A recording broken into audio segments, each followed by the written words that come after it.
Reflect on this for a moment. The Democrats have their worst enemy's lawyer in their pocket.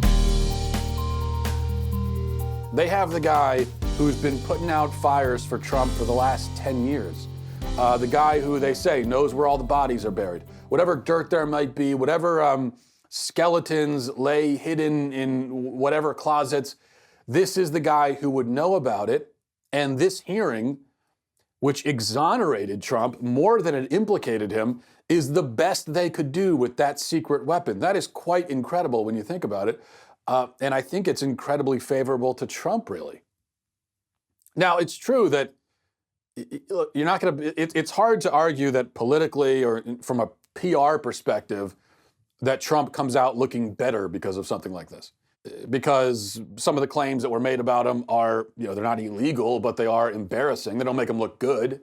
And I found some of them to be quite believable. Like Cohen told a story about Trump.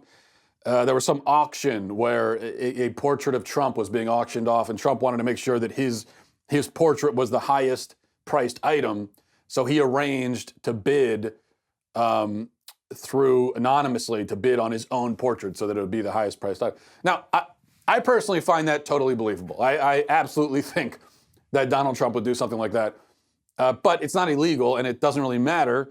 And yeah, it's embarrassing, but I don't think it's going to sway anyone one way or another, because we already know that about Trump. We know that he would do something like that.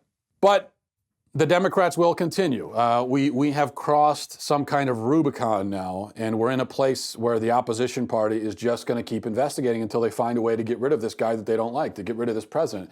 And this is a very dangerous place to be. Keep in mind that the left has had this attitude about Trump from the very beginning, before there was any, not because they suspected him of any crimes or anything, but just from the very beginning, they despised everything about him. And they just cannot emotionally accept that he's president. And still to this day, 2 years later, more than 2 years later, they still can't accept it. And I can tell you, when we reach the point where the opposition party will not accept the results of an election, you are teetering very close to the edge of democratic collapse. And that's where we are. That's what this is all about. There's all the hearings and everything. They cannot accept it. They just can't. They can't allow this guy to actually serve out at least 4 years. They can't allow it to happen. And that's why they're just throwing everything they can against the wall, because it's really got nothing to do with, okay, so we'll try Russian collusion. There was no Russian collusion. We'll look for something else. They don't really care about any of this stuff. All the hand wringing about, oh no, our election was interfered with by Russia and Trump is a secret Russian agent.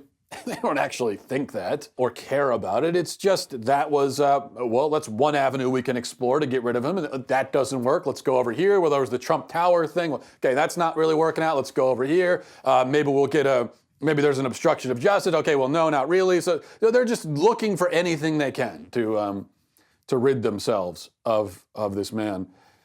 And no matter how you feel about Trump, it's got nothing to do with Trump specifically. It's a dangerous place to be.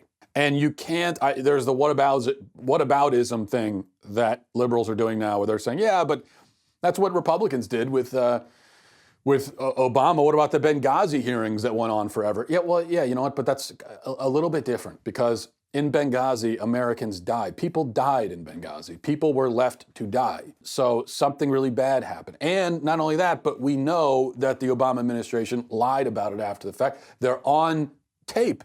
They went out in front of the American people, lied about it, said it was because of a YouTube video or whatever. So when you've got something that happened while this person was in office, people died because of it, well, then obviously you need to investigate that. But the stuff that Democrats are searching for, it does not rise to that level.